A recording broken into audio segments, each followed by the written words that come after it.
કોરોનાની મહામારી વચ્ચે માસ્ક અને સોશિયલ ડિસ્ટન્સને લઈને તંત્ર દ્વારા લોકો પાસેથી દંડ ઉઘરાવાઈ રહ્યું છે, ત્યારે રાજકીય પાર્ટીઓ અને તેમાં પણ ભાજપના કાર્યક્રમોમાં મેળાવડાઓ જોવા મળતા હોય છતાં કોઈ કાર્યવાહી ન થતાં વરાછામાં વિરોધનો સૂર ઉઠ્યો છે।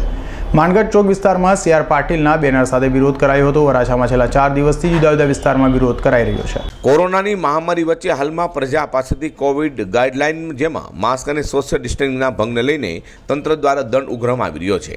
જોકે રાજકીય પાર્ટીઓના મેળાવડા અને તેમાં પણ ભાજપના કાર્યક્રમમાં થતા મેળાવડાઓમાં તંત્ર દ્વારા કોઈ પગલાં ન લેવાતા હોય, જેને લઈને વરાછા વિસ્તારમાં છેલ્લા 4 દિવસથી વિરોધનો મંતર ઉઠ્યો છે, જેમાં માનગઢ ચોક ખાતે CR પાટીલના બેનર સાથે વિરોધ કરાયો હતો અને રાજકીય નેતાઓને દંડ ન કરી આમ જનતા પાસે નિયમ ભંગના નામે 1000 રૂપિયાનો દંડ કરાતો હોય તેને લઈ વિરોધ કરવામાં આવ્યો છે।